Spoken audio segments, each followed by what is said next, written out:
बहुत सारे चर्च गया हूँ दुनिया में, इससे ब्यूटीफुल चर्च ना मैंने कहीं नहीं देखा यार। इस देश का जो पासपोर्ट मिलता है ना वो आपको बाय बर्थ नहीं मिलता, क्योंकि इस देश में आप जन्म ही नहीं ले सकते।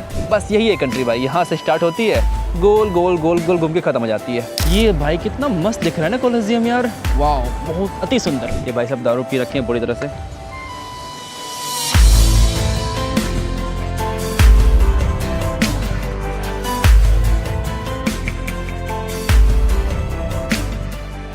Good morning guys and welcome back to the channel. तो कैसे हो आप लोग, एक वापस से नए वीडियो आपका स्वागत करता हूँ भाई।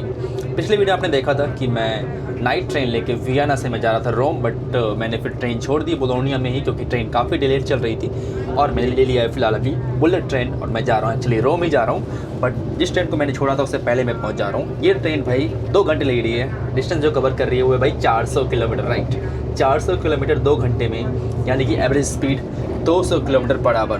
दैट्स सुपर फास्ट भाई। चलो आपको मैं दिखाता हूँ ट्रेन, बट एक प्रॉब्लम हो गई भाई। प्रॉब्लम क्या हुई कि जो मुझे बोगी मिली है वो एक्चुअली साइलेंस बोगी है, मतलब भाई मैं अपने सीट पे आपसे बात नहीं कर सकता, तो मैं आपको दिखा देता हूँ। जो भी बात करनी होगी बाहर आके कर लेंगे। फिलहाल कुछ भाई आप यहाँ से एंटर करते हो, ये कुछ एंट्री पॉइंट है। इधर से एक गेट इधर लगी हुई है और एक इधर लगी हुई है। आपको ट्रेन के अंदर वाईफाई है, इसलिए यहाँ पे वाईफाई का साइन दे रखा है इन्होंने। उसके बाद ये भाई कोच नंबर 2 है। ये भाई फर्स्ट क्लास ट्रेन है, क्योंकि मेरे पास फर्स्ट क्लास पास है।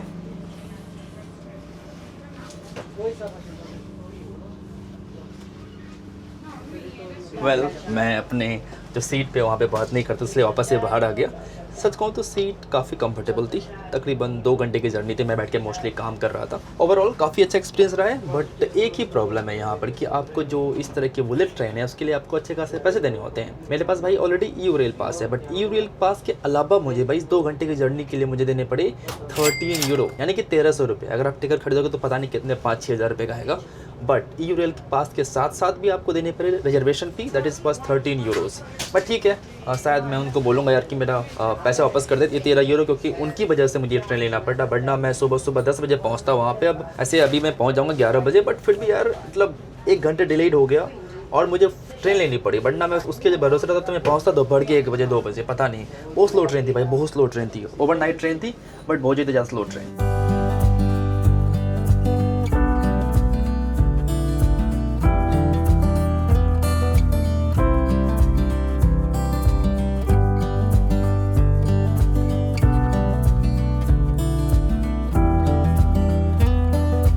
तो गाइस फाइनली सारे लोग जा रहे हो और मैं अंदर वीडियो बना सकता हूँ। ये कुछ ऐसी दिखती थी भाई यहाँ की फर्स्ट क्लास, बट ये साइलेंस एरिया था। मैंने आपको ऑलरेडी बताया कि साइलेंस एरिया था, यहाँ पे बातचीत मैं नहीं कर सकता था आपसे। ये भाई मेरी सीट कहीं ये वाली थी और ये मेरा था, ठीक ठाक मतलब देख रहा था व्यू। ये भाई यहाँ का first class Italian fast train. But सबसे अच्छी बात है स्पीड वाज भाई मज़ेदार स्पीड थी ना। मैंने मैक्सिमम जो देखा था वो भाई 250 के आसपास था, बट मैंने ChatGPT से पूछा तो भाई ChatGPT ने बताया कि ट्रेन 300 के आसपास भी जाती है वाली ट्रेन। बट मैंने मैक्सिमम 250 देखा था, 247 किलोमीटर पर आवर मैंने मैक्सिमम देखा था। बट भाई एवरेज भी जो था वो भाई 200 का एवरेज 400 किलोमीटर सिर्फ 2 घंटे में भाई मुझे पहुंचा दिया। That's pretty fast. ये कुछ ऐसे दिखती है भाई बाहर से ये वाली ट्रेन, इसका नाम है फ्रेकिरोजा 1000। सही है भाई, ये ट्रेन लेके मैं आ चुका हूँ अभी। अब रोम चलो, मतलब वो जो वियना वाली जो आ रही, जब तक ट्रेन पहुँची भी नहीं है वो अभी भाई आधे रास्ते में, और मैं पहुँच भी गया ट्रेन छोड़ के। तो गाइस फाइनली मैं पहुँच चुका हूँ रोम। थोड़ा देर सबेर, यहाँ पे 11 बजे पहुँचना था, बट 12 बजे पहुँचा हूँ मैं। चलो कोई बात नहीं, अब चला जाए अपने हॉस्टल में किया जाए चेक इन, क्योंकि मुझे आज जाना है वेटिकन सिटी भी, क्योंकि भाई कम्प्लीटली रोम के अंदर बसा हुआ है भाई। एक्चुअली रोम मेरा तीसरा बार है, मैं तीसरे बार आ रहा हूँ रोम, बट कभी वेटिकन सिटी गया ही नहीं मैं, पता नहीं क्यों, कभी इंटरेस्ट ही नहीं आया वेटिकन सिटी जाने में। तो आज जाऊँगा मैं वेटिकन सिटी। अब आ गया रोम। ये भाई कुछ स्ट्रीट पे ऐसे वॉक कर रहा हूँ यहाँ पर। ये भाई रोम से है जस्ट सामने था रेलवे स्टेशन, और 8 मिनट के वॉकिंग डिस्टेंस में मेरा हॉस्टल है। और मैंने बुक किया अभी जस्ट भाई, उसके लिए मैंने पे किए 27 यूरोज़, यानी कि 2700 रुपये में मुझे हॉस्टल मिला है यहाँ पे एक नाइट के लिए। That's pretty okay, pretty good price. Specially भाई Rome one of the most touristic place होगी पूरी दुनिया में। वेल गाइस, तो हॉस्टल में चेक इन करने के बाद थोड़ा फ्रेश मतलब नहा लिया भाई। अब अच्छा फील हो रहा है, क्योंकि रात भर मैंने ट्रेन लेके आया था। अब मैं जा रहा हूँ वेटिकन सिटी की तरफ। हॉस्टल एक्चुअली जो मेरा था एकदम पास में ही था, यानी कि सिर्फ 5 मिनट का वॉकिंग डिस्टेंस था, जो कि यहाँ का मेन टर्मिनल रेलवे स्टेशन था। तो ईजी रहा, काफ़ी वॉक करके चला गया। अब वापस से हुआ करके जा रहा हूँ भाई टर्मिनल, क्योंकि वहाँ से मुझे ट्रेन मिलेगी जो कि वेटिकन सिटी के आसपास छोड़ती है। हालांकि रोम के अंदर ही है, बट वो रीजनल ट्रेन है, लोकल ट्रेन। जो लोकल होता है भाई हमारे यहाँ दिल्ली में तो नहीं है उतना, मुंबई में ज़्यादा है, तो यहाँ भी इस तरह की लोकल ट्रेन पकड़ के जाना पड़ेगा। चलो साथ में आपको यहाँ के लोकल ट्रेन भी दिखा दूँगा। ये जो भाई ट्रेन था ये मेरे EU रेल पास जो होता है उसमें इंक्लूड नहीं था, तो मुझे अलग से ख़रीदना पड़ा। 1 यूरो का आया है, ठीक है, सिर्फ 100 रुपये का, ठीक है, सस्ता है भाई इटली के हिसाब से। तो जल्दी चला जाए क्योंकि 3:12 पे मेरी ट्रेन है वो। भाई यहाँ पे बड़ा ही वियर्ड माहौल है। जो मुझे टिकट मिला है उसमें QR है ही नहीं, सिर्फ नंबर लिखा हुआ है, और QR एंट्रेंस पर सिर्फ जो यहाँ पे QR से एंट्री मिल रही है आपको। गजब ही अपना EU रेल पास भी यहाँ पे स्कैन, अरे हाँ अपना EU रेल पास में स्कैन कर लेता। सेट गलती कर दिया, थिंक ट्रेन निकल भी गई होगी अब तो। 28 नंबर प्लेटफॉर्म दिख ही नहीं रहा मुझे, 24 तक ही ख़त्म हो जा रहा है यार। 28 नंबर प्लेटफॉर्म मुझे बोला गया था है, गजब भी चल रहा है भाई मजाक ना। कहाँ है 28 नंबर प्लेटफॉर्म? मैं चल के आया पूरा, कोई फ़ायदा नहीं, ये ट्रेन छूट गई मेरी। हाँ अब तो छोटी गई होगी। चलो भाई ट्रेन तो छूट गई, कोई बात नहीं, होता है, बड़े बड़े छोटी छोटी बातें होती रहती है, कोई दिक्कत नहीं है। अब मैं एक्चुअली क्या कर रहा हूँ कि यहाँ पे मुझे एक रेस्टोरेंट दिखा था, कुछ खाना पीना खाता हूँ। खाना पीना खाने के बाद निकलूँगा भाई वेटिकन सिटी। गर्मी यार अभी भी यहाँ बहुत ज़्यादा है, मतलब यहाँ पे टेम्परेचर ना सिर्फ 30 डिग्री सेल्सियस है, और 30 डिग्री में हालत तो ख़राब नहीं है मेरी, मैं चल पा रहा हूँ, लेकिन पसीने तो ऑफकोर्स आने लग गए हैं 30 डिग्री सेल्सियस में ही। वापस से मैं बाहर निकल गया। एक यहाँ पर रेस्टोरेंट देखा था मैंने जब उधर से आ रहा था, तो वहीं पे जा रहा हूँ मैं, कुछ खा पी लेता हूँ, उसके बाद निकलूँगा वेटिकन। मुझे एक्चुअली वेटिकन सिटी के अंदर जाना है, और एक चर्च है, वो चर्च को देखना है। बाकी वेटिकन तो आप कभी भी जा सकते हो, जब मन करे तब जा सकते हो। तो भाई मैं उधर से जा रहा था, ये रहा सामने मेरा रेलवे स्टेशन, जो कि मेरी ट्रेन अभी जस्ट छूट गई है, कोई बात नहीं, होता है। लेकिन जाते जाते ये भाई साहब मिल गए बांग्लादेश से। क्या भाई क्या हाल है? कितने में आम बेच रहे हो? 3 यूरो 1 किलो। 10 अच्छा 10 यूरो, मतलब 1000 रुपये पर किलोग्राम बेच रहे हो ना? बड़ा महंगा है भाई ये, कुछ तो सस्ता नहीं कर सकते हो? नहीं इतना ही दे दोगे ना? 10 यूरो पर किलोग्राम, ठीक है। आप भाई कहाँ से हो? मैं भी बांग्लादेश में कहाँ से? बांग्लादेश ढाका से ही? चलो ভালো আছে? चलो भाई चलो चलते हैं भाई, चल। ये तो भाई सब बांग्लादेश से थे, यहाँ पर आम बेच रहे थे, और एक्चुअली छोटी सी ग्रोसरी की दुकान थी, तो थोड़ा उनसे बातचीत कर लिया। अब जाऊँगा मैं आराम से वेटिकन, क्योंकि वो लास्ट ट्रेन थी, ऑलरेडी पे कर रखा था मैंने, तो इसलिए मैं दौड़ गया पकड़ा करने के लिए। बट धूप भी इतनी, आराम से जाऊँगा शाम के समय, और थोड़ा देखूँगा वेटिकन सिटी कैसा है, और फिर निकल जाऊँगा। एक्चुअली मैं यहाँ पे वेटिकन सिटी देखने के लिए आया हूँ, और साथ ही साथ मुझे कॉलेजियम के अंदर तो नहीं जाना है, लेकिन बाहर से एक फ़ोटो खिंचवा लेनी है बस। क्योंकि पिछली बार मैं गया था कॉलेजियम के अंदर भी, जब मैं रोम आया था, तो मैंने फ़ोटो भी नहीं खिंचवाई भाई। मैं मतलब मुझे पता है मैं जनरली फ़ोटो नहीं खिंचवाता हूँ, वीडियो जो बने रहते हैं वही बने रहते हैं, लेकिन उस ट्रिप पे मैं वीडियो भी नहीं बना रहा था।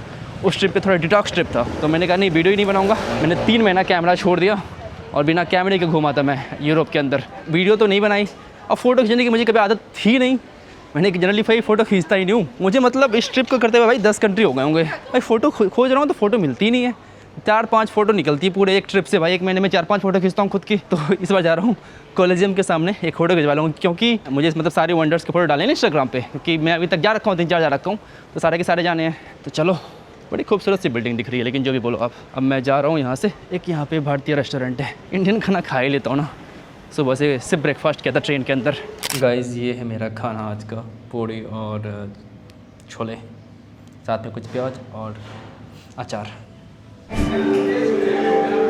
तो गाइस पेट पूजा करने के बाद फ़िलहाल मैं आ गया हूँ मेट्रो स्टेशन, और मैं यहाँ से ले रहा हूँ metro for Vatican city. Metro लेके मुझे कहीं पहुँचना पड़ेगा भाई, इस तरह की मेट्रो ले रहा हूँ मैं। मेट्रो नंबर A बातिस्टमीनी स्ट्रीट का है, ले रहा हूँ मैं। भैया गर्मी ना यहाँ पे बहुत ज़्यादा है, और उसके बाद वहाँ से सिर्फ 10 मिनट के वॉकिंग डिस्टेंस पे मैं पहुँच जाऊँगा वेटिकन सिटी। भैया मेट्रो तो आ रखी है, सब फटाफट घुस रहे हैं, मैं भी घुसता हूँ। चलो भाई आ गया, थोड़ा बस वॉलेट का ध्यान रखना पड़ेगा, रोम वगैरह में ना चोरी बहुत ज़्यादा होती है। चलो भैया बंद हो गई, लोग बड़े पड़े हुए हैं मेट्रो के अंदर ना। वेल गाइस, तो फ़िलहाल मैं आ चुका हूँ ये मेट्रो स्टेशन ओतावियानो। यहाँ पे लिखा हुआ भी है कि म्यूज़ियम ऑफ वेटिकन सिटी, आप जा सकते हो सीधा यहाँ से। तो चलो चला जाए, इधर से मारा जाए एग्ज़िट। तो गाइस मेट्रो से उतरने के बाद मैं फ़िलहाल इस गली में आ गया हूँ, और यहाँ से सिर्फ 10 मिनट के वॉकिंग डिस्टेंस पे आपको मिल जाएगा वेटिकन सिटी, दुनिया की सबसे छोटी कंट्री। हालांकि भाई एक UN कंट्री नहीं है, बट मैं आपको समझाता हूँ क्या होता है UN कंट्री, क्या वेटिकन कंट्री है या वो है भी नहीं, वो सब आपको मैं बताता हूँ एक बार अंदर पहुँच जाऊँ तो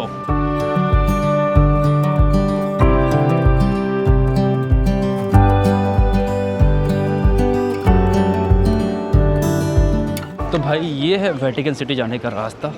जरा भाई भीड़ देखो कितनी भीड़ है, ऐसे लग रही है कि पूरी रोम की पॉपुलेशन उठ के यहाँ पर आ चुकी है। वेटिकन सिटी की जो पॉपुलेशन है भाई सिर्फ 500 है। यस भाई सिर्फ 500 से 700 के बीच में है, लेकिन यहाँ पर तकरीबन कहते हैं कि 25 से 30 हज़ार टूरिस्ट रोज़ आते हैं। तो अगर आप एरिया की बात करो ना भाई, तो पर स्क्वायर किलोमीटर के मामले में सबसे ज़्यादा टूरिस्ट एक्चुअली वेटिकन सिटी के अंदर ही आते हैं। बड़ा ही फैसिनेटिंग फैक्ट था, सोचा कि आपको मैं रूबरू कराऊँ इस फैक्ट से। हालांकि भिखमंगे यहाँ पर भी आ रखे हैं भाई, क्या कर सकते हैं। वैसे भाई जो आप दीवार ये देख रहे हो ना, मैं इस तरह जा रहा हूँ अभी, और ये एक दीवार है, दीवार के उस तरफ वेटिकन सिटी है। जो बिल्डिंग्स हैं वो सब वेटिकन सिटी के अंदर ही आती है।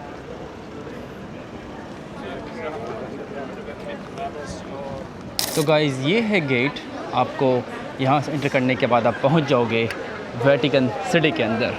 तो guys welcome to a new country called Vatican City. मैं ऑफिशियली वेटिकन सिटी के अंदर आ चुका हूँ। यहाँ पर आने के लिए ना आपको कोई वीज़ा चाहिए, ना ही कोई पासपोर्ट, कुछ चाहिए ही नहीं। आप ऐसे ही मुँह उठा के आ जाओ। पूरी जो कंट्री है भाई वो एक्चुअली रोम के अंदर बसी हुई है। कंट्री क्या है बोलोगे, सिटी के लायक भी ये कंट्री नहीं है भाई, इतनी छोटी है। तो गाइज़ मैं आपका स्वागत करता हूँ वेटिकन सिटी के अंदर, और मेरे सामने भाई मैंने यहाँ से ली एंट्री। बेसिकली यहाँ पर एक स्कैनर है, का मेटल डिटेक्टर है, यहाँ पे चेक करते हैं कि बस आपके पास क्या है नहीं है। आई थिंक कुछ गोली बारूद लाना यहाँ मना होगा, क्योंकि टेक्निकली आप एक नए देश में आ चुके हो। इनका खुद का पासपोर्ट, इनकी खुद की गवर्नमेंट है। तो चलो सबसे पहले बताता हूँ, लेकिन मुझे जाना पड़ेगा ये वाला इसके अंदर।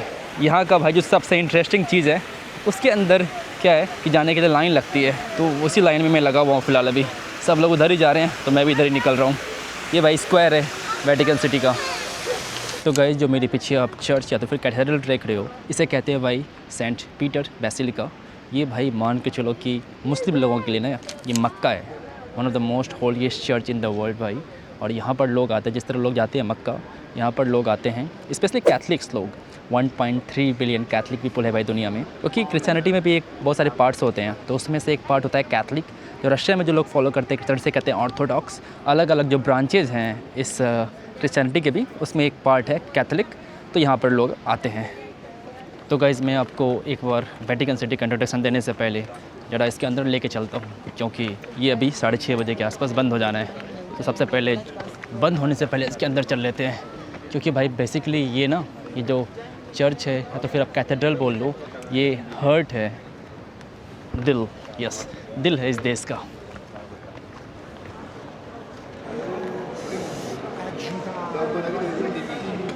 Ecco, infatti, e io sto dicendo, manco ancora so se...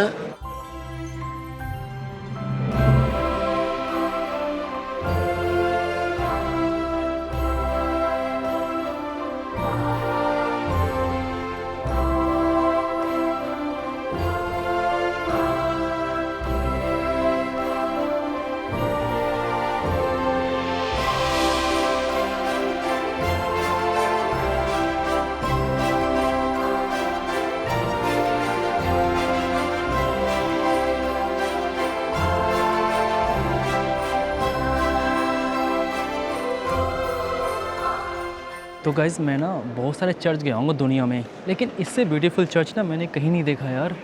क्या खूबसूरत है भाई, क्या खूबसूरत है ये चर्च। मतलब मैं हर जगह फ़ोटो लिए जा रहा हूँ, वीडियो लिए जा रहा हूँ, लेकिन वो ख़त्म ही नहीं हो रहा। मैं पिछले आधे घंटे से इसके अंदर खड़ा हूँ भाई, और फ़ोटो वीडियोज़ का सिलसिला एक्चुअली चालू है, कभी बंद ही नहीं हो रहा भाई। मैं इनफैक्ट जेरूसलम तक गया हूँ, जेरूसलम में मैंने वीडियोज़ बनाई थी। तो जेरूसलम भी actually one of the most holiest place माना जाता है, not only for Muslims, also for Christians. लेकिन इससे ब्यूटीफुल जेरूसलम वाला जो चर्च था भाई, उससे मुझे सुंदर ये लगा ये वाला चर्च। वाह, काफ़ी सुंदर है भाई ये चर्च।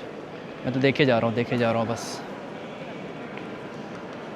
लेकिन एक बात और, किसी भी चर्च के अंदर ना मैंने इतने लोग नहीं देखे हैं। इवन भाई जेरूसलम वाला जो चर्च था उसके अंदर इतने लोग नहीं थे जितना कि यहाँ पर लोग हैं।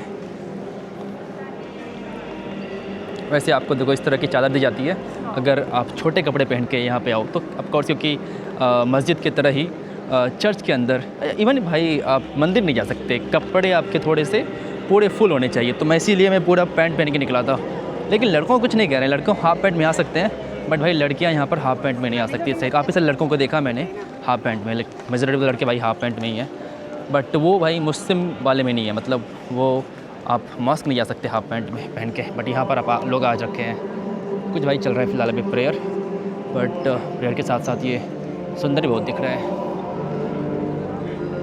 ऊपर देखो भाई कितना सुंदर दिख रहा है, ये जो डोम है ना बहुत ही सुंदर लगा मुझे ये डोम। कितना टाइम लगा हुआ भाई इसको बनाने में ना, वाह। चलो अब मैं यहाँ से निकलता हूँ, बाहर जाता हूँ। तो गाइस फ़िलहाल मैं इस चर्च से बाहर आ चुका हूँ और यहाँ पर चाहो तो आप कुछ सोवेनियर्स वगैरह भी ख़रीद सकते हो, बट मुझे कुछ ख़रीदना नहीं है, मैं वापस से बाहर आ गया इस चर्च के। वाह, बड़ा ही सुंदर दिख रहा है यहाँ से भी नज़ारा ना। ये पूरा जो आप देख रहे हो पूरा वेटिकन सिटी है।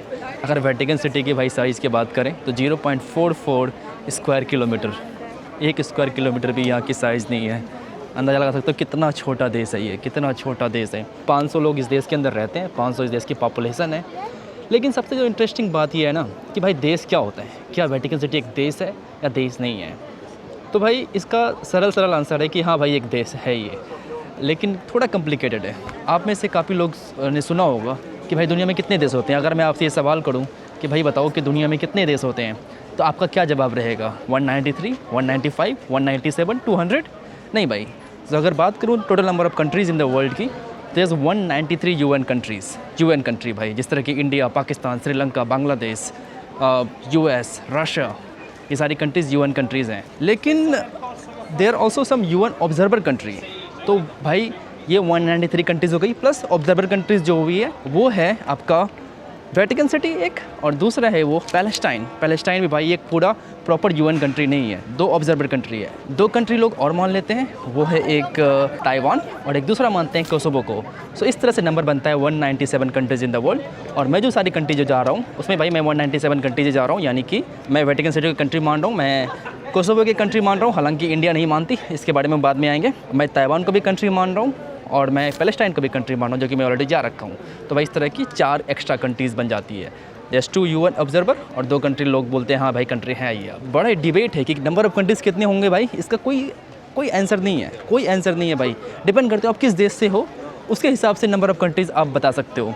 जैसे कि फॉर एग्जांपल इंडिया भाई रिकॉग्नाइज नहीं करता कोसोवो को, मतलब कोई कोसोवो का जो पासपोर्ट होल्डर है वो इंडिया नहीं आ सकता, उनको भाई इंडिया वीज़ा देगा ही नहीं। ठीक है, अगर इंडिया आ भी गया अपने कोसोवो के पासपोर्ट से तो इंडिया से वापस से भगा देगा। लेकिन वो अमेरिका जा सकता है, वो यूएस जा सकता है, वो भाई फ्रांस जा सकता है, वो यूरोप के काफ़ी सारे देश जा सकता है कोसोवो का पासपोर्ट होल्डर। तो बड़ा ही ये कन्फ्यूजिंग सा है कि नंबर ऑफ़ देश कितने होते हैं दुनिया में, क्योंकि कोई नहीं बता सकता। अगर आपको एग्जाम्पल देता हूँ भाई कि ताइवान के पासपोर्ट से लोग जा सकते हैं यूएस, ताइवान के पासपोर्ट भाई यूएस वीज़ा फ्री है, लेकिन ताइवान के पासपोर्ट से वो चाइना नहीं जा सकते, क्योंकि चाइना बोलता है 1 चाइना पॉलिसी। इनफैक्ट भाई इंडिया भी कहता है 1 चाइना पॉलिसी की, एक ही चाइना है। अब ताइवान है कि चाइना है आपको नहीं पता, आप अपने आप में ससुरट लो, लेकिन सिर्फ दुनिया में एक ही चाइना है, तो उससे कहते हैं भाई 1 चाइना पॉलिसी। चाइना की एक पॉलिसी है 1 चाइना पॉलिसी। बाकी और थोड़ी बात करता हूँ मैं एक बार बाहर जाके। तो भाई मेरे हिसाब से उसको एक कंट्री बना देनी चाहिए जिसके पास खुद की गवर्नमेंट हो, खुद की मिलिट्री हो, खुद का करेंसी हो, खुद का बैंक हो। तो उसमें से एक और कंट्री आती है, जैसे कि है भाई सोमालीलैंड। उनके पास भाई खुद की करेंसी है, खुद की गवर्नमेंट है, खुद की मिलिट्री है, फिर भी इसको कोई कंट्री नहीं मानता। सोमालीलैंड भाई, हाँ, जो सोमालिया का जो ऊपर वाला पार्ट है उसको कोई कंट्री नहीं मानता। उसके अलावा भाई अगर बात करूँ तो अबखाज़िया, फॉर एग्जांपल अबखाज़िया के जो लोग हैं भाई, एक्चुअली रशिया बोलती है कंट्री है, बट उसमें से 3-4 कंट्री और मानती है, जैसे कि भाई वेनेजुएला बोलती है, निकारागुआ बोलती है कि अबखाज़िया भी एक कंट्री है, बट मोस्ट ऑफ द देश नहीं बोलते हैं। उसमें से एक और एग्जांपल आता है नॉर्दर्न साइप्रस को भाई सिर्फ तुर्की बोलता है कि कंट्री है, बाकी कोई देश नहीं बोलता कि ये कंट्री है। तो भाई इस तरह के हज़ारों एग्जांपल, आप कितनों को मानते रहोगे, कितनों को बोलोगे कि देश है नहीं है, देश है नहीं है। सो टेक्निकली शब्दों में बात करें तो देश 193 यूएन कंट्रीज़। बाकी आपको जो जोड़ना है जोड़ लो, आपको वेटिकन जोड़ना है, आपको ये जोड़ना है, वो जोड़ना है, आपको जो जोड़ना है आप जोड़ सकते हो, बट टेक्निकली 193 कंट्रीज़ दुनिया में होती है। ये भाई एक्चुअली अंदर जाने का रास्ता है और सामने आप देख सकते हो 2 स्विस गार्ड हैं। इस देश के अंदर कोई मिलिट्री नहीं है। ऑफकोर्स इटली भाई कहता है कि हम आपकी राष्ट्र की जिम्मेदारी रखते हैं, बट जो यहाँ के जो पोप होते हैं, जो भाई हेड ऑफ द स्टेट है यहाँ के, जो पोप हैं फ़िलहाल अभी पोप लियो, उनकी रक्षा करते हैं भाई ये स्विस गार्ड। वेल गाइस, तो फ़िलहाल मैं अब इस चर्च से फाइनली बाहर निकल रहा हूँ। जरा मैं बात कर लेता हूँ वेटिकन सिटी के बारे में कुछ इंटरेस्टिंग फैक्ट। सबसे पहली बात भाई, इस देश की पॉपुलेशन तकरीबन 500 से 800 के बीच में है। इस देश का जो पासपोर्ट मिलता है ना, वो आपको बाय बर्थ नहीं मिलता। क्योंकि बाय बर्थ क्यों नहीं मिलता? क्योंकि इस देश में आप जन्म ही नहीं ले सकते। इस देश के अंदर कोई भी हॉस्पिटल, कोई भी मेटर्निटी वार्ड है, वो सब यहाँ पर है ही नहीं। यहाँ पर आपको पासपोर्ट मिलता है बेसिस ऑन द सर्विसेज, कि आप चर्च की कैसे सेवा करते हो, आप पोप की कैसे सेवा करते हो। जैसे भाई आपको पता होगा कि अभी जस्ट हाल फिलहाल में ही जो यहाँ के जो पोप थी, उनकी डेथ हो गई थी, पोप फ्रांसिस। तो अभी नया पोप बने हैं भाई, उनका नाम है पोप लियो, जो कि भाई अमेरिका से हैं। उनके पास हालांकि 3-4 पासपोर्ट हैं। एक तो भाई पेरू का पासपोर्ट उनके पास, ऑफकोर्स अमेरिकन पासपोर्ट है, और वो पोप बन गए तो उनको वेटिकन का ही पासपोर्ट मिल गया है फिलहाल अभी। तो वेटिकन का पासपोर्ट भाई बाय बर्थ नहीं मिलता, आपको उसको कमाना पड़ता है। सब किसी को नहीं मिलता, इसलिए 500 से 800 सिर्फ इसकी पॉपुलेशन है, क्योंकि जो यहाँ पर लोग काम करते हैं उनको मिल रखा है। और भाई यहाँ पर स्विस गार्ड, जो कि स्विट्ज़रलैंड से यहाँ पे गार्ड हैं, जो कि भाई पोप की सुरक्षा में है, उनको पासपोर्ट मिलता है। तो यहाँ भाई सबको पासपोर्ट नहीं मिलता है। और दूसरी बात कि इस देश के अंदर ऑफकोर्स कोई एयरपोर्ट नहीं है। इतनी छोटी कंट्री भाई एयरपोर्ट कहाँ से बनाएंगे, ठीक है। जितना भाई हमारा इंदिरा गांधी इंटरनेशनल एयरपोर्ट है ना, इससे भाई 5 गुना छोटी कंट्री है भाई। जो दिल्ली एयरपोर्ट है उससे 5 गुना छोटी ये कंट्री है, तो कहाँ ही एयरपोर्ट बनाएंगे भाई, कहाँ ही रनवे बनाएंगे। तो भाई इस देश के अंदर एयरपोर्ट नहीं है, लेकिन एक हेलीपैड है, तो हेलीकॉप्टर से भाई अगर कहीं को पोप को जाना हो तो वो जा सकते हैं। और तीसरी इंटरेस्टिंग बात भाई, इस देश के पास पैसा कहाँ से आता है? मैं बताता हूँ। सबसे पहले इनका जो मेन पैसा आता है वो आता है डोनेशन से। यस भाई, इनको सारे जितने भी दुनिया में कैथलिक चर्च हैं या जो कैथलिक रिलीजन के लोग हैं, वो यहाँ पे डोनेशन देते हैं। और वो डोनेशन की जो वैल्यू है भाई तकरीबन $100 मिलियन के आसपास है। $100 मिलियन, पता नहीं कितने होते हैं इंडियन रुपीज़ में, इतने इनको पहले मिलते हैं डोनेशन। उसके अलावा ये यहाँ पर स्टाम्प बेचते हैं। तो भाई स्टाम्प बेसिकली सुवेनियर्स के लिए लोग खरीदते हैं मोस्टली, क्योंकि भाई कौन यहाँ का स्टाम्प यूज़ करेगा। यहाँ पे मैं स्टाम्प पेपर कुछ खरीद लेता हूँ, यहाँ पे 1-2 रुपये का जो स्टाम्प आता है, तो भाई हमारे इंडिया में भी नहीं आता 1 रुपये 2 रुपये, इसमें गांधी जी की फ़ोटो बनी होती है, तो वो स्टाम्प पे बेचते हैं। तो वो सुवेनियर्स के तौर पर लोग खरीदते हैं, तो उससे पैसा मिलता है। उसके अलावा यहाँ पे एक वेटिकन म्यूज़ियम है भाई, वहाँ से तकरीबन ये लोग $100 मिलियन के आसपास कमाते हैं। तो भाई इनके पास कमाने का तरीका बहुत है। और तीसरी बात, ये तो हो गया भाई 2-3 बड़ा सोर्स। और तीसरी बात भाई, ये लोग इन्वेस्ट खुद करते हैं। इनके पास भाई इन्होंने स्टॉक्स में, म्यूचुअल फंड में, यहाँ की जो सरकार है वो स्टॉक्स, ये सब चीज़ों में भाई इन्वेस्ट करती है पैसे। और ऑफकोर्स रियल एस्टेट में भी इन्वेस्ट करती है पैसे। तो इनका भाई पैसा यहाँ से आता है, मतलब डोनेशन से, अपना स्टाम्प बेच के, अपना जो म्यूज़ियम में जो लोग विज़िट करते हैं उसके पैसे आने के बाद, तो ये सब चीज़ों से इनका पैसा इस देश के अंदर आता है। तो ऐसे भाई चलती है। लेकिन अगर कहा जाए ना भाई, दुनिया की सबसे मोस्ट रिचेस्ट कंट्री होगी, क्योंकि इनकी भाई पॉपुलेशन ही 500 है और पैसे कमा लेते हैं $500 मिलियन एवरी ईयर। तो भाई इनकी पॉपुलेशन के हिसाब से पैसे बहुत कमा रहे हैं। 500 लोग में $500 मिलियन भाई। मेरे गांव में भाई 2-3 हज़ार लोग होंगे भाई। मेरे गांव से कम पॉपुलेशन भाई इस देश की है, बताओ। ये भाई ना एक सुवेनियर शॉप है, यहाँ पर भी लोग बड़े हुए हैं। तो यहाँ से भी अगर कुछ कमा रहे हो तो इन सारा पैसा इनका यहाँ से आता है। अच्छा, नो कैश, कार्ड से मैं ट्राई करता हूँ कार्ड से पेमेंट करने का। मुझे देखना है कि पेमेंट इटली के अंदर हो रहा है या पेमेंट वेटिकन सिटी के अंदर हो रहा है। यहाँ से आप पोस्ट कार्ड भी खरीद सकते हो। ये भाई पूरा पोस्ट कार्ड वाला एरिया है। और पोस्ट कार्ड महंगा है क्या? प्लीज़ पे the post card at the book shop inside. एक पोस्ट कार्ड यहाँ से ख़रीद लेता हूँ और इसको ट्राई करूँगा मैं कार्ड से पेमेंट करने का, बस। और मुझे कुछ ख़रीदना नहीं है। तो गाइज़ एक पोस्ट कार्ड मैंने एक्चुअली घर के लिए लिख दिया, अपनी बहन को भेज रहा हूँ मैं, बस चला जाए। ये रहा भैया, पहुंच जाना है इंडिया बस। 2.45 यूरोज़ लग गए भाई इंडिया भेजने में। 2.45 यूरोज़। अगर आप यूरोप के अंदर भेज रहे हो तो आई थिंक 1 पॉइंट कुछ यूरोज़ थे। तो इंडिया के लिए 245 रुपये का भाई हो गया आपका पोस्ट सिर्फ स्टाम्प, और 100 रुपये का वो पोस्ट कार्ड। एक पोस्ट कार्ड मैंने एक्स्ट्रा ले लिया और एक कॉइन्स भी ले लिया एक्चुअली इस देश का ना, तो उसके लिए भाई मुझे देने पड़े 5 यूरो। मैंने कहा चलो ठीक है, टूरिस्टिक स्टफ कर ही रहे हैं तो थोड़ा सा यहाँ से सुवेनियर्स वगैरह भी ले ही लेते हैं। तो मैंने चलो पोस्ट कार्ड भेज दिया है। अब निकलता हूँ इस देश के अंदर से ना, बहुत हो गया इस देश के अंदर, चीज़ें देख ली काफ़ी।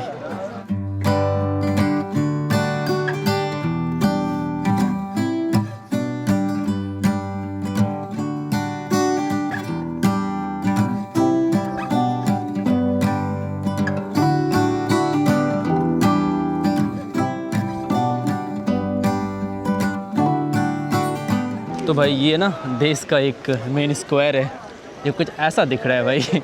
चलो अब मैं यहाँ से निकलता हूँ, क्योंकि निकलने का समय आ गया। ये पीछे दिख रहा था द मोस्ट फेमस चर्च और कैथेड्रल, जो बोलना है आपको बोल लो, बड़ा ही सुंदर दिख रहा है भाई। और भाई ये जो आप देख रहे हो ना, जो दीवारें जो हैं, एक्चुअली यही देश का बाउंड्री है, यही देश को आप मान कर चल सकते हो कि सीमा है। उस तरफ भाई हो गया इटली, तो एकदम पूरा भाई इटली छोड़ो आप, पूरा रोम के अंदर बसा हुआ है ये देश। ये भाई छोटा सा देश, 1 घंटे पहले 1.5 घंटे पहले आया था, पूरी तरह से घूम लिया। अब मैं यहाँ से निकल रहा हूँ। ये लोग आई थिंक किसी क्रिश्चियन कम्युनिटी से आए हैं क्योंकि अपने आप में कुछ पढ़ रहे थे। ये एक भाई बड़े सुंदर सा दिख रहा है एकदम। देश मुझे काफ़ी सुंदर लगा। शायद पिछली बार मैंने मिस कर दिया था, मुझे पिछली बार ही आ जाना चाहिए था। चलो भाई अगर यहाँ पे आए हैं तो कुछ फ्री का पानी पी लिया जाए।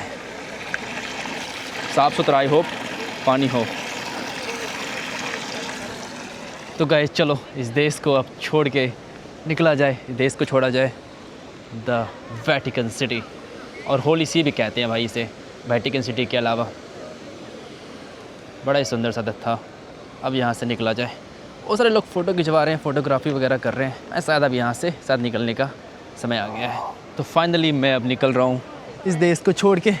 चलो भाई, क्योंकि मुझे अभी यहाँ से चलना है और यहाँ से जल्दी से मुझे यहाँ के कॉलेजियम भी जाना है, क्योंकि पिछली बार मैंने फ़ोटो नहीं खिंचवाई थी कॉलेजियम जाने के बाद। हालांकि उसके अंदर भी गया था, इस बार मैं अंदर नहीं जाऊँगा, लेकिन जाके 4-5 फ़ोटो तो खिंचवा लूँगा बाहर से ही। लोग भाई हर जगह फ़ोटो वगैरह खिंचवा रहे हैं। चलो अब फाइनली वो देख रहे हो जो स्ट्रीट ना, वो आ गया भाई, इटली का स्ट्रीट। वो ख़त्म हो गया आपका यहाँ पे वेटिकन सिटी, यहीं पर ही। ये है बाउंड्री वेटिकन सिटी की। जो स्ट्रीट देख रहे हो आप, वो एक्चुअली इटली के अंदर आ जाता है। दुनिया में भाई मैंने आपको बहुत सारे बॉर्डर्स दिखाए होंगे, बट इतना वियर्ड बॉर्डर आपको मैंने ज़िंदगी में कभी नहीं दिखाया होगा। ये है भैया बॉर्डर। मेरा एक हाथ ना इटली के बाहर है। ये देखो मेरा आधा शरीर जो है इटली में है, आधा शरीर तो मान के चलो वेटिकन सिटी में है। एक्चुअली ये जो आप लाइन देख रहे हो ना, ये लाइन के उस तरफ आ जाता है इटली, लाइन के इस तरफ है वेटिकन सिटी। और ये कुछ ऐसा दिख रहा है भाई, बड़ा ही खूबसूरत सा ये दिख रहा है कैथेड्रल। मैं शायद वहाँ से कहीं आया था, लेकिन इस तरफ से और ही खूबसूरत दिख रहा है भाई। बस यही है कंट्री भाई, यहाँ से स्टार्ट होती है, गोल गोल गोल गोल घूम के ख़त्म हो जाती है। वो भाई वो उस तरफ भी हो गया इटली, ये भी हो गया भाई इटली, ये भी हो गया इटली। बट फ़िलहाल जो मैं खड़ा हूँ ना, वो वेटिकन सिटी के अंदर खड़ा हूँ। अगर मैं ऐसे पैर को रख दूँ, हालांकि ये एक्चुअली लाइन है, तो लाइन के बाहर जाना पड़ेगा। तो ये है, फ़िलहाल पिलर लगा रखा है, और फ़िलहाल मैं अब देश को छोड़ के यहाँ से निकल रहा हूँ, इस वेटिकन सिटी को। वैसे भाई मुझे लगा था ना कि इस देश के अंदर जाने के लिए आपको सिक्योरिटी क्लियर करना पड़ता है। एक्चुअली वहाँ पे सिक्योरिटी गेट है, बट एक्चुअली सिंस ये खुला रहता है, इसकी वजह से मतलब जो कैथेड्रल के अंदर जाने के लिए सिक्योरिटी आपको क्लियर करना पड़ता है। अगर आपको सिर्फ ऐसे ही घूमना है, जहाँ पे आपको कैथेड्रल के अंदर नहीं जाना है, तो आप जा सकते हो भाई, 24/7 जा सकते हो, कभी भी जा सकते हो इस देश के अंदर। भाई फ़िलहाल तो मैं इटली में हूँ, और ये देखो मेरे सामने है वेटिकन सिटी। जब मन के यहाँ से घूम के चले जाओ आप अंदर, फिर वापस से बाहर निकल जाओ, तो कोई सिक्योरिटी नहीं अंदर जाने के लिए, नहीं कोई वीज़ा लगता है, नहीं कोई स्टाम्प लगता है इस देश के अंदर जाने के लिए। मतलब मुँह उठा के चले जाओ, बढ़िया है ना। ये देश तो नहीं बोलो, एक छोटा सा नेबरहुड बोल लो, एक देश का, एक सिटी का, और वहाँ से लोग जा सकते हैं ईज़िली। चलो फ़िलहाल मैं छोड़ रहा हूँ वेटिकन सिटी को। वेटिकन सिटी को छोड़ के मैं जा रहा हूँ यहाँ से कॉलेजियम की तरफ जा रहा हूँ। भाई मैं वापस से अंदर आ गया, क्योंकि मुझे रियलाइज़ हुआ कि इस देश के अंदर मैंने फ़ोटो खिंचवाई ही नहीं। ये भाई देश का मतलब आउटलुक है, यहाँ से आप देख सकते हो पूरे देश को। फ़ोटो ही नहीं खिंचवाई एक भी भाई। मैं फ़ोटो खिंचवाना भूल जाता हूँ, बार बार वीडियो बना के निकल जाता हूँ देश को छोड़ के। अब बोलता हूँ किन्हीं को फ़ोटो खींच दे मेरा, यहाँ से ना एक बढ़िया सा फ़ोटो आएगा यहाँ से, राइट इस तरह भाई, इस फ्रेम में। चलो इस देश को फाइनली छोड़ के जा रहा हूँ। ये रहा वेटिकन सिटी, ये देखो भाई लाइन है, ये बॉर्डर लाइन है। और फिलहाल जो मेरा पैर है ना, एक पैर वेटिकन सिटी के अंदर देख सकते हो, एक पैर वेटिकन सिटी के अंदर है और एक पैर इटली के अंदर है। फिलहाल मैं पूरी तरह से वेटिकन सिटी के अंदर हूँ, वेटिकन सिटी के अंदर ही चल रहा हूँ। जो भाई पूरा एरिया है एक्चुअली वेटिकन सिटी का ये एरिया है भाई। बॉर्डर्स तो यहाँ पर होते ही नहीं है। ये देखो भाई, ये हो गया आपका इटली, इस लाइन के ऊपर इस तरफ हो गया इटली, और इस तरफ है वेटिकन सिटी। तो भाई मुझे लगा था कि मैं दिन रहते ही वे पहुंच जाऊंगा कॉलेजियम, बट क्या ही कर सकता हूँ। ठीक है यार, मतलब अगर नहीं पहुंच पाया तो नहीं पहुंच पाया। रात के जाके तस्वीरें खिंचवानी है मुझे, मैं घूम तो रखा हूँ, सिर्फ मुझे तस्वीरें खिंचवानी है। चलो मैं जा रहा हूँ यहाँ से मेट्रो लेके। सामने एक मेट्रो मिलेगी मुझे, मेट्रो लेके मुझे जाना पड़ेगा वापस से रोमा टर्मिनल, एंड देन एक वापस से चेंज करना पड़ेगा मेट्रो, वो मुझे लेके जाएगी और कॉलेजियम की तरफ।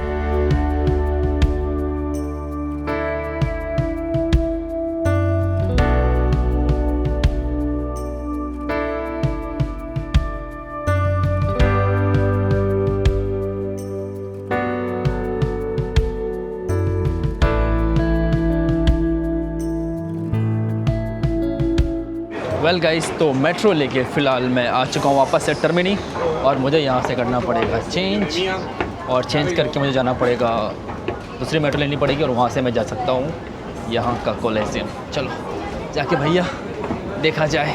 यहाँ से है कुछ ऐसी भाई मेट्रो स्टेशन है, मतलब बेटर है यार पेरिस वगैरह से ना, काफ़ी बेटर है। अगर भाई आप पेरिस का मेट्रो स्टेशन देखोगे ना, कहाँ आ गया हूँ मैं, इंडिया भाई बहुत ज़्यादा बेटर है पेरिस के मेट्रो के अलावा की बात कर रहा हूँ मैं। बी इधर है, मुझे बी नंबर बी पकड़ना है।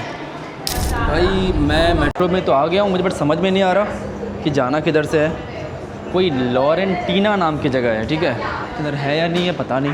भाई गलत जा रहा हूँ मैं, जोनियो जा रहा हूँ मैं तो। अच्छा उधर है क्या?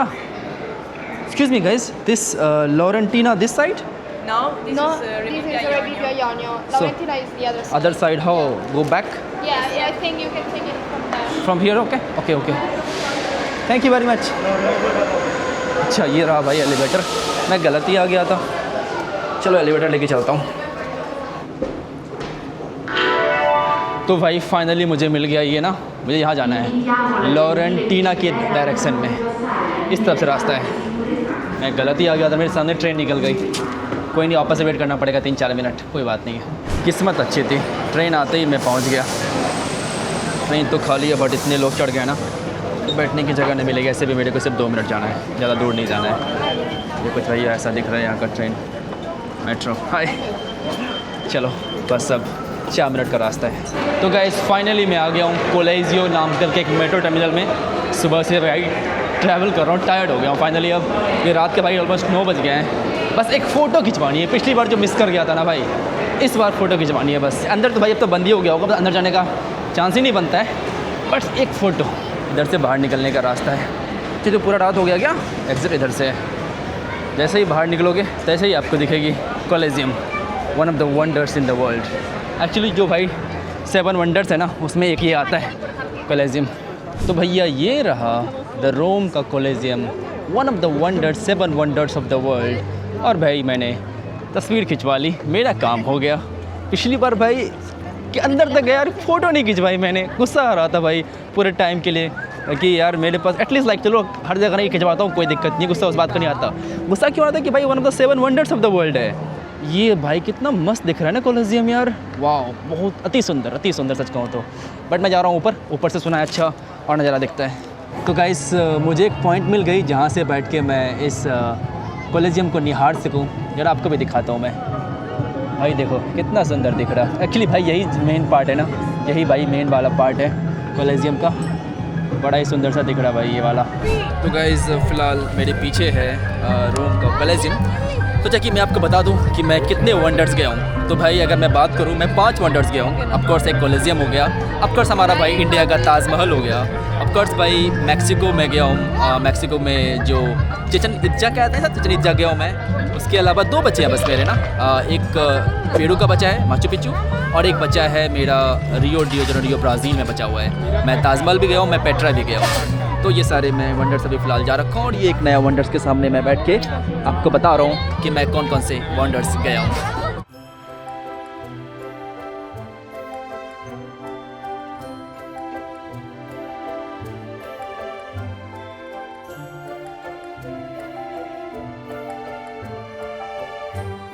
वेल गाइस, तो फाइनली मेरे पीछे रहा कोलेजियम और मैं अब यहाँ से जा रहा हूँ। बस आई थिंक ऑलमोस्ट यहाँ से मेट्रो लूँगा, अपने हॉस्टल पहुँचूँगा, चेक इन करूँगा और सो जाऊँगा। बस कल मैं निकलूँगा भाई एक नए देश के लिए, जो कि होने वाली है सन मरीनो। फिर परसों आपको मैं दिखाऊँगा एक और नया देश, वो होने वाला है भाई मोनाको। एंड आई थिंक आगे 2-3 वीडियो में भाई आपको लाइक अगले 8-9 वीडियोज़ में आप एटलीस्ट 4-5 देश देखोगे। आपको मैंने आज दिखाया वेटिकन सिटी, आपको फिर मैं दिखाऊंगा San Marino, Liechtenstein, Luxembourg, Monaco and probably maybe Andorra. I am not sure about it कि एंडोरा आप जाऊँगा नहीं जाऊँगा, क्योंकि एंडोरा भाई बहुत स्पेन के पास पड़ता है। चलो अब चलो वापस से एंट्री ली जाए। इस तरह के भाई यहाँ पे मशीन होते हैं जहाँ से आप इंटर कर सकते हो, बट उसके लिए आपको चाहिए होगा कार्ड। आप जो यहाँ पे वीज़ा मास्टर कार्ड यूज करके इंटर कर सकते हो। सारे मशीन नहीं होते वीज़ा मास्टर कार्ड का, जबकि ये वाला मशीन वीज़ा मास्टर कार्ड वाला नहीं है, ये वाला है, यहाँ से आप टैप एंड पे कर सकते हो। तो गाइज़ यहाँ पर इस तरह बना हुआ है साइन, और मुझे जाना है टर्मिनी की तरफ। पता नहीं मेरे को क्यों देख रहे हैं लोग। ये भैया मेरे को जाना है टर्मिनी की तरफ, तो चलो इस तरफ से रास्ता है और इस तरफ से निकलना है मुझे। जो टर्मिनल है मतलब यहाँ का जो ट्रेन स्टेशन है उसे कहते हैं टर्मिनी। चलो भैया चला जाए इधर से। ऑलरेडी भाई रात के 10 बज गए हैं, थोड़ा सा विश्राम लूँगा और फिर कल सुबह निकल जाऊँगा। विश्राम यानी कि सो ही जाऊँगा भाई, अपने लिए रात भर मैं जगे रहूँगा और बैठे रहूँगा, ऐसा नहीं होने वाला है, सो जाऊँगा मैं। अब बस मेट्रो देखता हूँ कितने देर में आएगी। भाई काफ़ी सही है इनका मेट्रो ना, मेरे को बड़ा सही लगा यहाँ पे।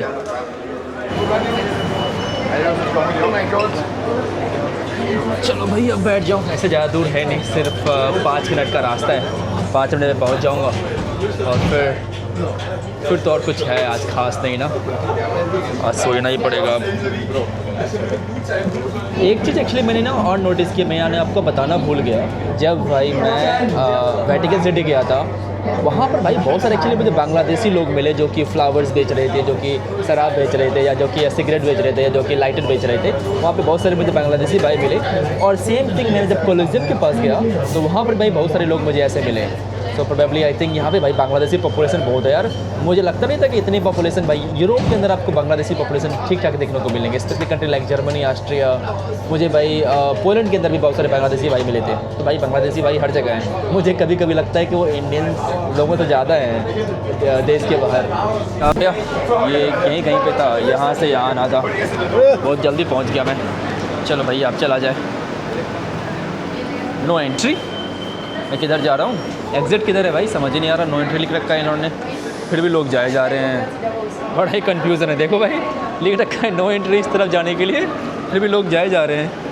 चलो मैं भी जाता हूँ, सबको फॉलो कर रहा हूँ। नहीं लोग वापस आना स्टार्ट कर दिए। मैं भी भाई भीड़ को देख के एकदम दौड़ गया था।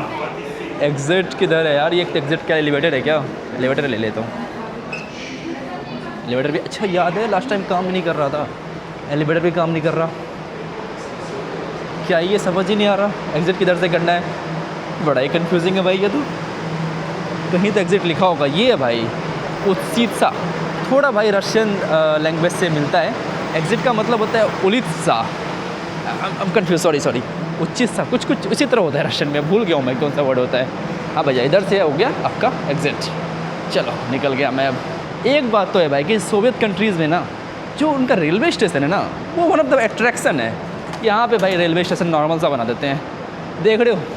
ऐसा लग रहा है प्लास्टर कर दिया इन्होंने सीमेंट वालू लगा के। चलो अब होटल की तरफ चलते हैं। भाई मैं हॉस्टल की तरफ जा ही रहा था, लेकिन मुझे कुछ एटीएम से पैसे निकलवाने थे। बट यहाँ भाई आपको ना एटीएम के अंदर जाने के लिए भी ना आपको चाहिए होता है अपना कार्ड, क्योंकि यहाँ पे आपको देना होता है city tax. I think 2.5 euro के आसपास बनता है। वो वाली कैश एक्सेप्ट कर रहे हैं, वो कार्ड नहीं ले रहे हैं। बोल रहे हैं कार्ड नहीं लेंगे, कैश ही एक्सेप्ट कर रहे हैं। तो मुझे वही निकालना पड़ रहा है कैश। थोड़ा सा 50 यूरो निकाल लूँगा, वो मोर देन सफिशिएंट हो जाएगा भाई मेरे इस ट्रिप के लिए ना। भाई समझ ही नहीं आ रहा अंदर कैसे जाऊँ। कार्ड घुसा के देख लिया, सब गेट लगा तो कर दिए भाई। एटीएम तो खुला ही रहता है ना जनरली, ऑटोमेटिक डोर, बट बंद पड़ा हुआ है। प्रेस कर रहा हूँ तो यहाँ भी काम नहीं कर रहा। हाँ कॉल तो हो रहा है किसी को। यहाँ पे ना बहुत सारे एटीएम आपको मिल जाएंगे, बट ना ये कंपनी मतलब अच्छा है, बैंक है, तो वो उससे पैसे विड्रॉ करने में कोई दिक्कत होगी, चार्ज नहीं करेंगे। बट ना अदर एटीएम भाई चार्ज करेगा ना। भाई वो एटीएम में ट्राई किया मैंने, 5 यूरो चार्ज कर रहा था, छोड़ दिया मैंने। क्या ही मतलब है यार 5 यूरो देने का? मुझे पे करना है 2 यूरो और 5 यूरो में चार्ज दूँ, 500 रुपये में चार्ज दूँ। देखता हूँ इनको बोलता हूँ यार 2 के बदले 3 ले यूरो, बट कार्ड से ले। कैश का क्या मतलब है भाई? पूरे यूरोप हो गए, मतलब 15-18 दिन होंगे, 20 दिन होंगे मुझे यूरोप में ट्रैवल करते हुए, कभी भी कैश यूज नहीं किया मैंने। क्या हो गया बेचारे को? तो गाइस फ़िलहाल मैं अपने हॉस्टल आ चुका हूँ। ये है मेरा हॉस्टल। ऐसा लग रहा है दिवाली की लाइट लगा रखी है इन लोगों ने फ़िलहाल ना। वैसे आज मैं जा रहा हूँ अभी सोने के लिए। 12:30 बज चुके हैं रात के। थोड़ा मैं बैठा हुआ था बाहर वगैरह, लोगों से बातचीत कर रहा था हॉस्टल के अंदर। अब मैं फ़िलहाल अभी जा रहा हूँ सोने के लिए, बिकॉज़ कल सुबह उठना जल्दी मुझे। कल मुझे एक्चुअली जाना है एक नई देश, सैन मरीनो, पर probably I don't think so कि हो पाएगा। ये भाई साहब दारू पी रखे हैं पूरी तरह से। From Rome. Bye bye bye bye. सही है भाई साहब इनका। चलो आपसे मिलता हूँ अगली वीडियो में। ट्रेन टिकट बुक नहीं हो पा रही, कल सुबह जाकर देखूँ क्या होगा। आज के लिए भाई इतना ही। मेरा भाई से इंस्टाग्राम है नोमैड शुभम, अगर आप नहीं करते फॉलो तो फॉलो कर लेना। आज के लिए बाय, 10 विदालियाँ, बाय।